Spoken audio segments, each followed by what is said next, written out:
to raise your hand, we'll get a mic to you. Any questions? I was waiting on the players. What do y'all want, guys? I mean, save me some time here. I can go home. Yeah, Coach, how was the first week of practice? What were your initial takeaways? Long way from good. We are a work in progress. We have the least number of players.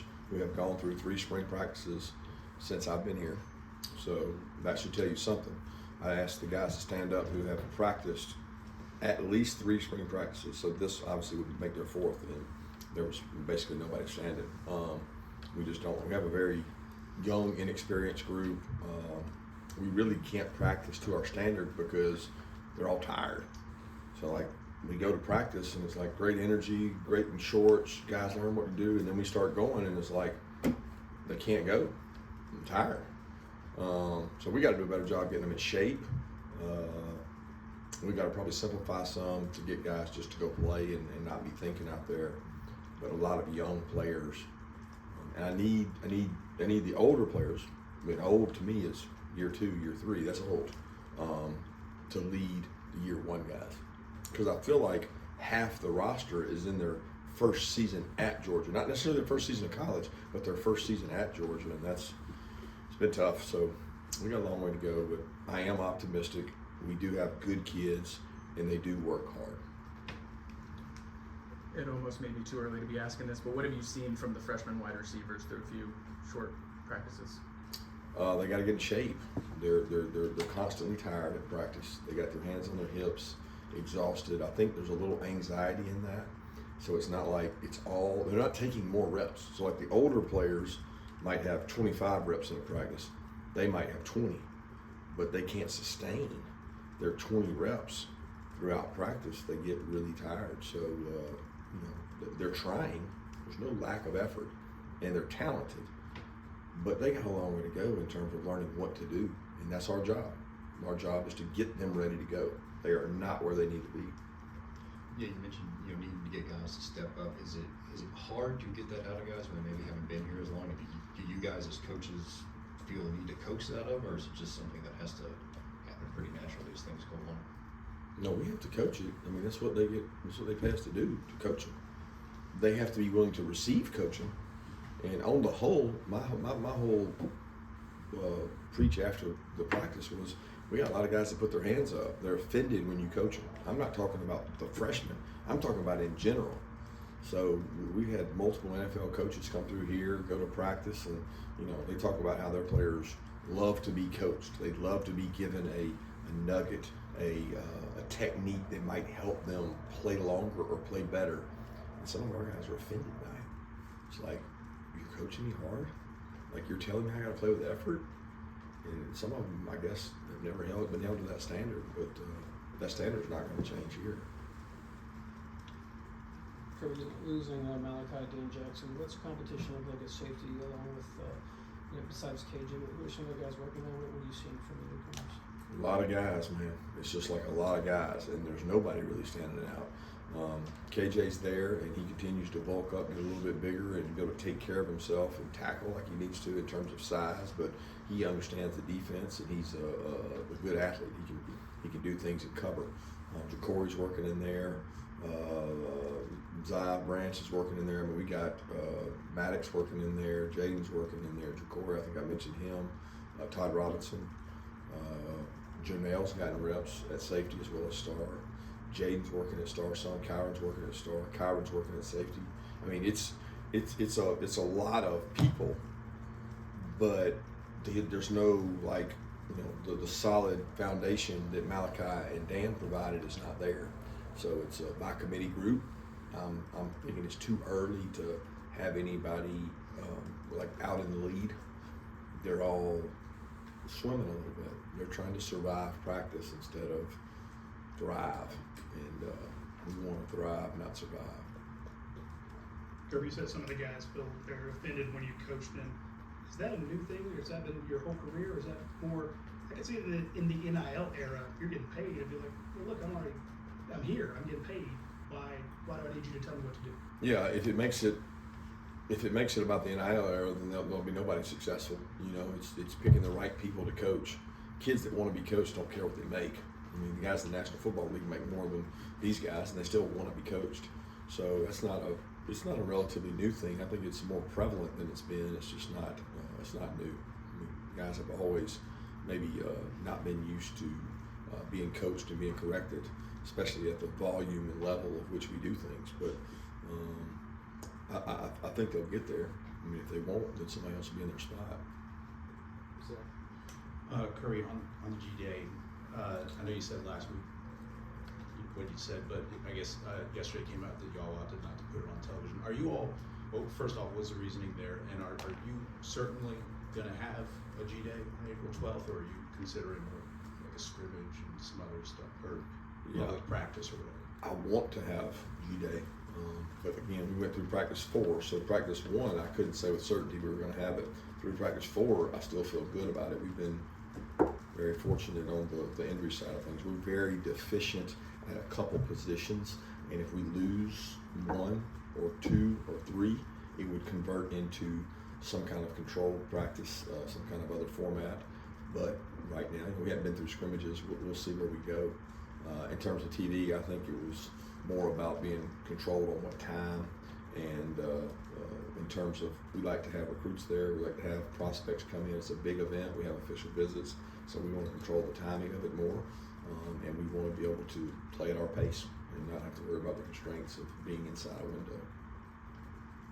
Yeah, y'all talked so much about KJ Bolden's maturity last year. How have you seen that through the winter and into the spring as he takes on, like you're talking about earlier, more of that veteran role in the safety room?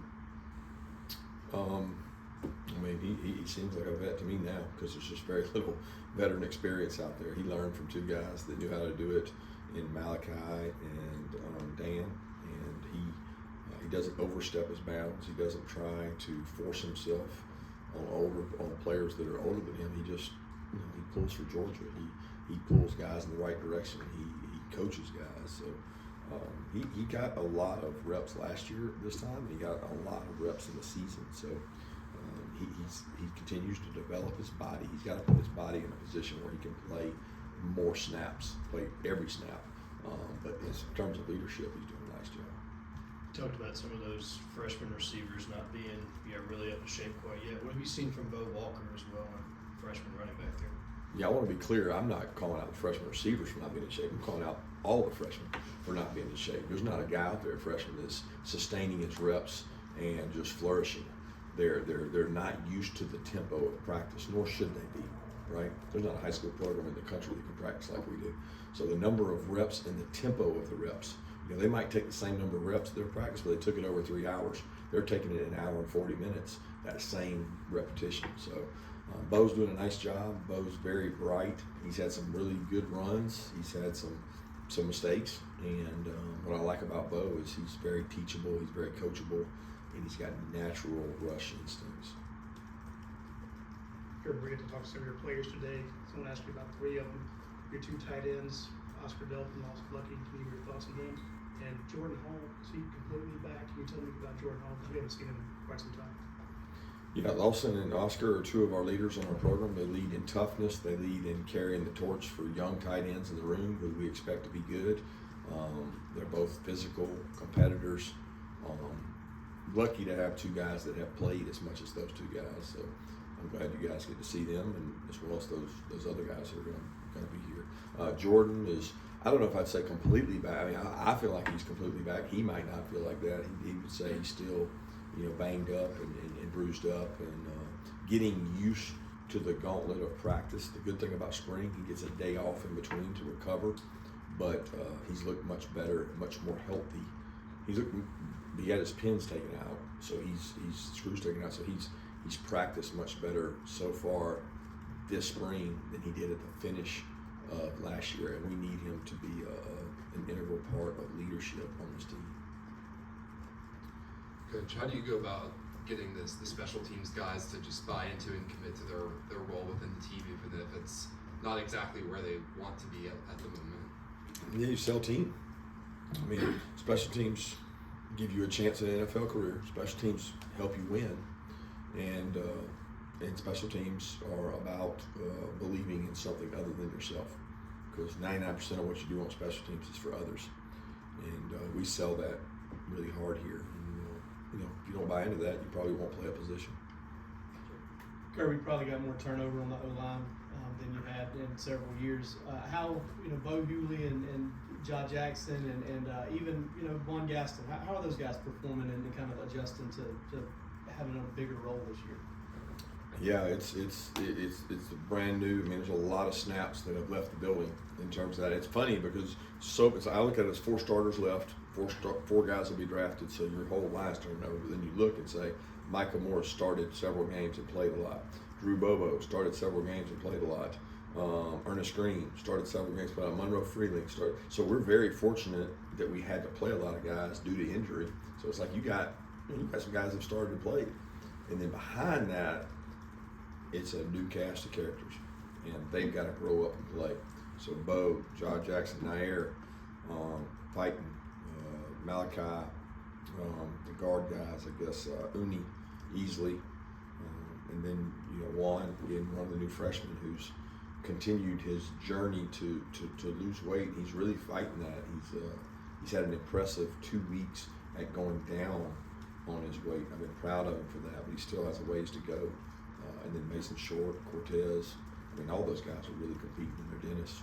So, we're fortunate that we have probably 3 deep on the offensive line at spring practice. I think most of my peers don't have 3 deep, but it's not the quality depth that we've had in the past. Kirby, what's it like not to have Ron Corson in the same role you've been accustomed to all the time you've been here? Well, it's funny because I still talk to Ron all the time. He's still every morning. He comes in, works out. He's around. I talk to him at baseball games. So I don't feel like Ron's gone. But Ron did a great job last year of having Ryan Madaleno and Connor do things so that we'd be prepared for this transition. So it's not like cold turkey. Like they were in the staff meetings. They ran things. They had practices that they were the head guy, and it was more of a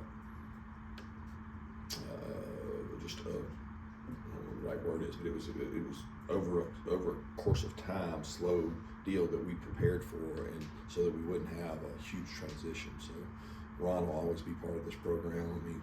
Ron's done probably as much or more than anybody that's ever been part of this program because of the number of years and head coaches he worked for over so many staffs. I would think he and Gant's service to this community and university are unmatched. Last question. Yeah, with Dalen limited, just what have you seen from the corners so far with so many reps up for grabs with Daniel, Ellis, DeMello, all those guys kind of battling for playing time there? Yeah, it's good and bad, right? It's flashes. It's I just want to see fire and compete out of everybody. So it's like I can't label that position as the one, but there's days that you have flashes. Competitive toughness is so hard to find nowadays because kids like to take the easy way out, and it's not easy here. So between Daniel, DeMello, Andre, Dom, Jonte, Ellis, they all were out there competing. I'm proud of them all. And Dalen's doing a nice job teaching those guys and setting an example. He's doing more than you probably realize. He goes to Indy and does work and moves around and continues to improve his own skill set. So Thank you guys. Thanks, Kirby.